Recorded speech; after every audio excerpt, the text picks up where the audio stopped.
राधे। कार्तिक मास में गाय दान की कथा। एक साहूकार था, वह कभी किसी को कुछ भी दान में नहीं देता था और उसके घर में पैसे के अथाह भंडार भरे हुए थे। ना तो वह स्वयं दान देता था, ना ही पत्नी को दान देने देता था।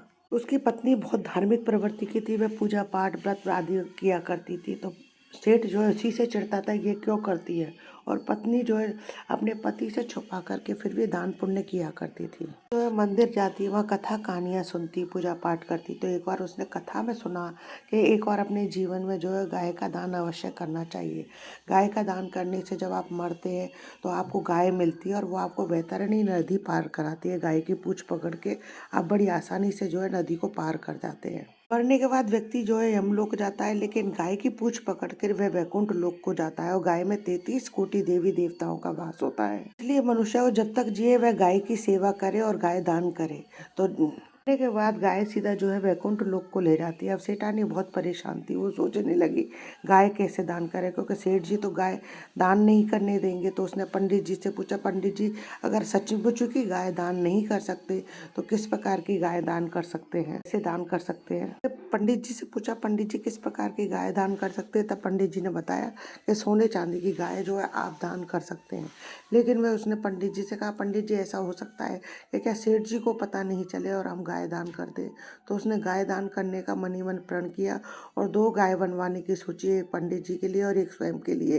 तो उसे पंडित जी ने बताया कि आप ऐसा करो, गाय तो मंगा लो और उसके ऊपर जो है काली और पीली मिट्टी चढ़ा देंगे। एक आप दान कर देना, एक सेठ जी दान कर देंगे, जिससे सेठ जी को पता नहीं चलेगा कि ये सोने चांदी की गाय है। पंडित जी ने कहा कि सेठ जी ये सोचेंगे जब उन पर और पीली मिट्टी लिपटी हुई देखेंगे ये मिट्टी की गाय। तो सेठानी को पंडित जी की ये बात बहुत अच्छी लगी और उसने सुनार के पास जाकर के सोने और चांदी की गाय बनवा ली। उधर उसने पंडित जी सेठ जी को जो कार्तिक उद्यापन के लिए राजी कर लिया। कार्तिक की एकादशी वाले दिन पंडित जी आए, हवन सामग्री वगैरह रखी हुई थी और सोने चांदी की गायों के ऊपर उन्होंने मिट्टी का लेप रख के वहां पर रख दिया।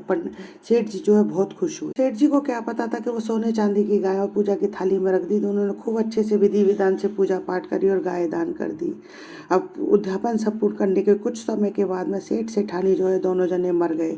मर करके वे कहते हैं कि मरने के बाद में वैतरणी नदी पार करनी होती है।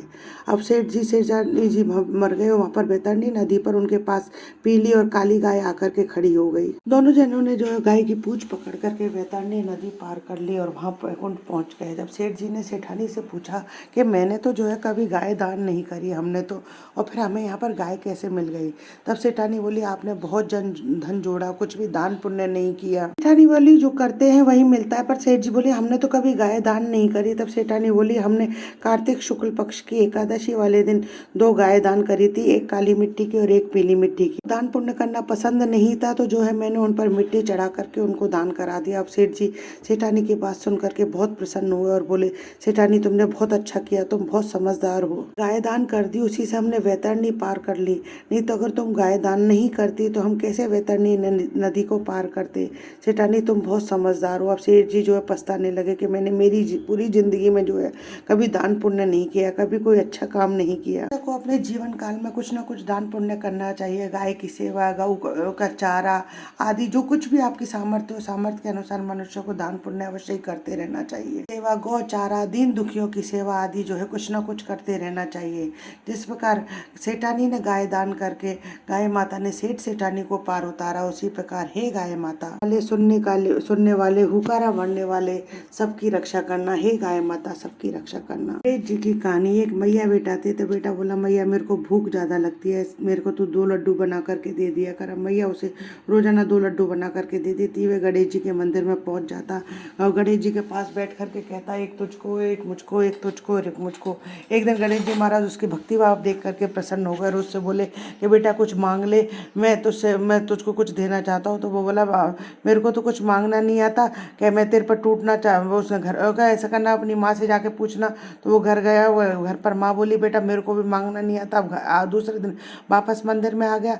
फिर गणेश जी महाराज आए हुए, बेटा कुछ मांग ले, कि मेरे को मांगना नहीं आता, कि मैं टूटना चाहता हूँ, कि खूब टूटो। जैसे गणेश जी महाराज उसके घर में रिद्धि सिद्धि लेके टूटे, उसके घर के भंडार भरे, ऐसे सबके घर के भंडार भरना, सबके घर में रिद्धि सिद्धि सहित वास करना। बोलो गणेश जी महाराज की जय। दोस्तों यदि आपको मेरा ये वीडियो अच्छा लगे तो इसे लाइक और शेयर कीजिए। यदि आपने अभी तक मेरे चैनल को सब्सक्राइब नहीं किया है तो उसे सब्सक्राइब करना ना भूलें। पास ही में बेल आइकन को दबाएं, जिससे मेरे आने वाले हर नए वीडियो का नोटिफिकेशन आपको मिल जाए। साथ ही कमेंट्स बॉक्स में राधे राधे अवश्य लिखें। राधे राधे।